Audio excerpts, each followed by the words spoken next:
Hey legends, welcome along to Sceam Me Up Botty. I am your host, Rodney Stewart. We're getting into another little chat on Star Trek. This is the Carbonate Maneuver from Season 1 of the original series. It's the 10th episode and a genuine treat of an episode. That's probably at this point, it's probably been about 20 years since I actually sat down and watched this properly back to back, from start to finish, I should say, and honestly, it is fantastic.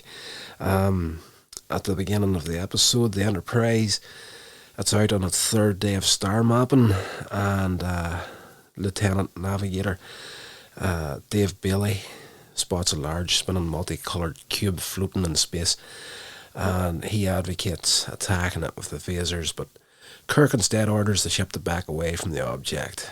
The cubit starts to pursue them and begins emitting harmful radiation, but Kirk reluctantly destroys it. He was hoping, always been an explorer, he wants to learn as much as he can about the stuff that they encounter. Now, most people, whenever they think back in the original series of Star Trek, there's always we come in peace, shoot to kill. Kirk always seemed to have that reputation whenever people were talking about the series. But he's not so much that if you actually sit down and watch it properly. There is some good comic moments in this episode with Dr. McCoy.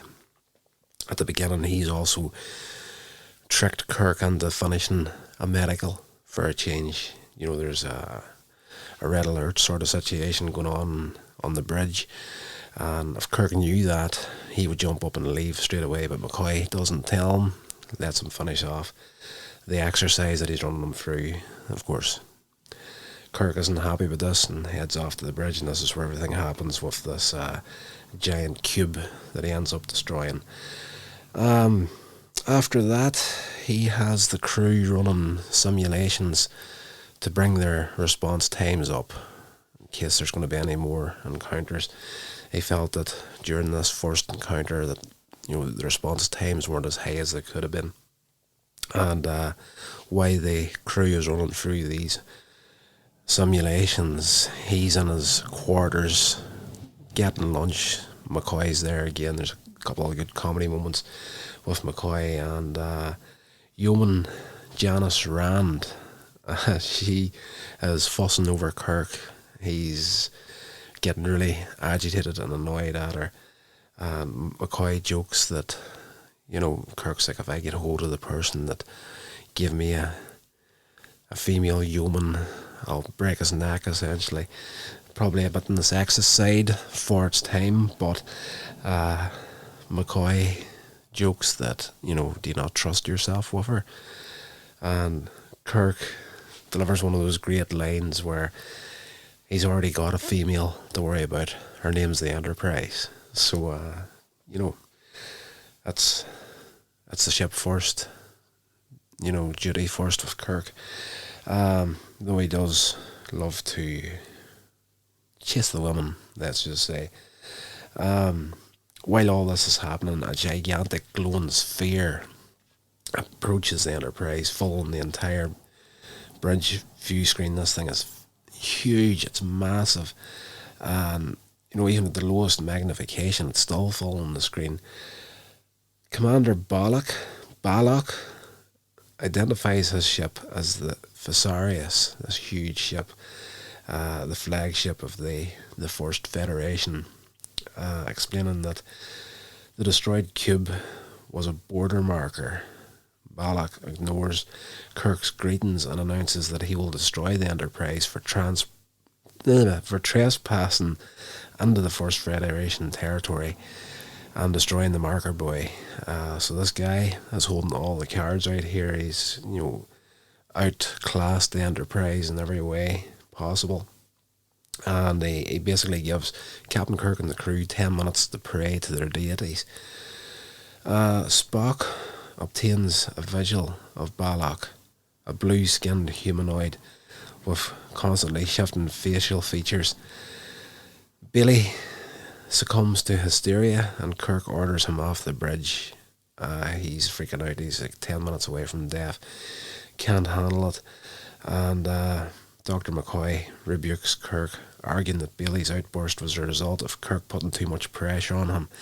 McCoy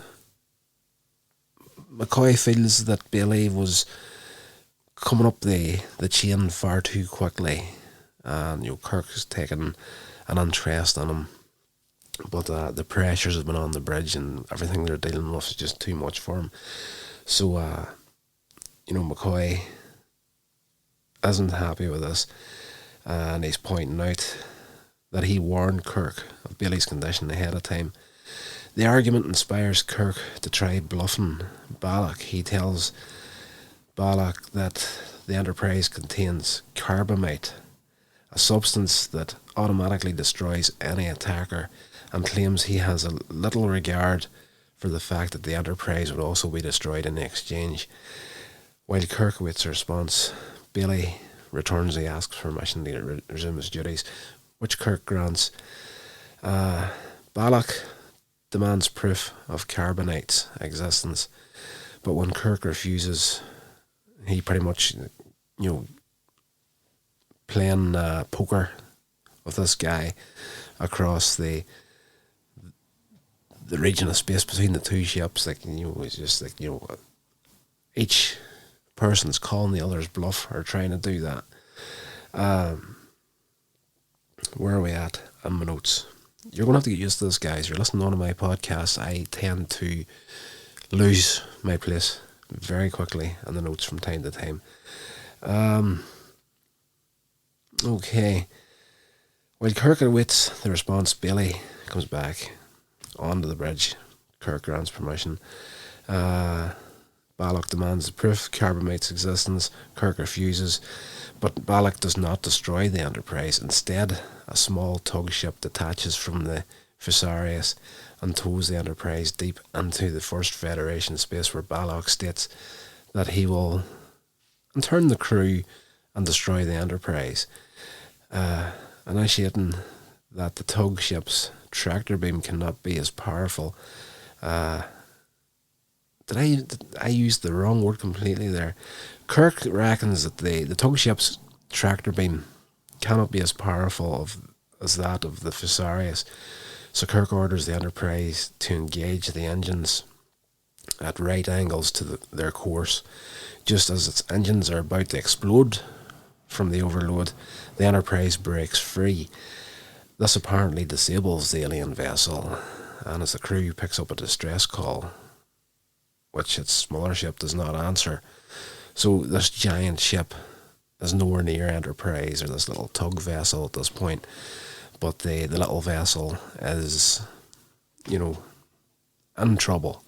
And obviously Kirk and the rest of the crew don't really understand why such an advanced vessel isn't responding as quickly, through everything that they've been through so far. This thing just seems to be advanced beyond them. Recognising this may be a trap, Kirk, McCoy and Bailey form a boarding party to render assistance to this tug ship. After everything that's happened, they were going to be taken, imprisoned, the Enterprise destroyed. They're explorers at the end of the day, and they need to try and, make a first contact scenario here. They beam over and discover that the Balak and their monitor was a dummy. That was a fake.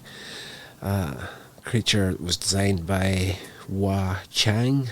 Let me just click on to my notes to see who this guy is. He was a Chinese-American designer, sculptor, and artist. With the encouragement of his adopted father, he began exhibiting his prints in watercolours at the age of 7 to highly favourable reviews. Chang worked with Sloan in several theatre productions in the 1940s.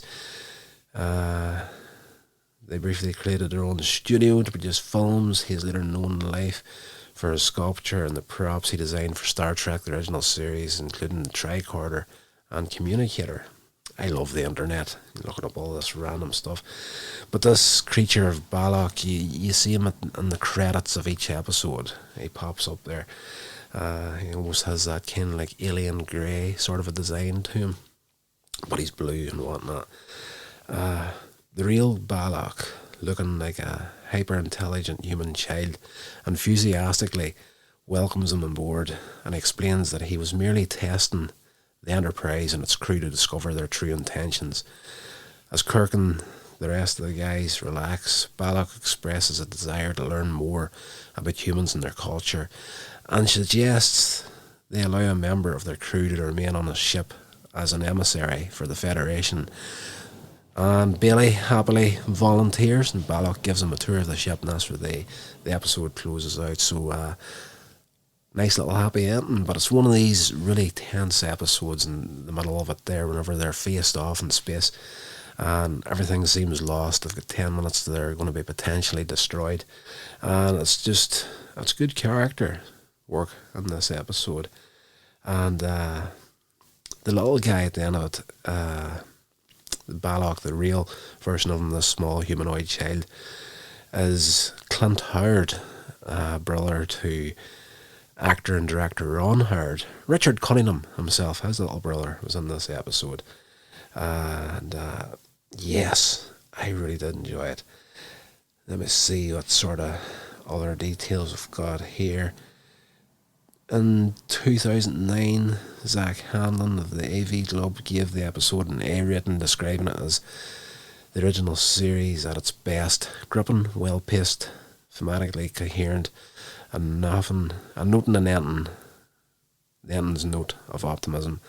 I agree with that. 2009, Science Fiction Now ranked this the 6th best Star Trek episode of the original series.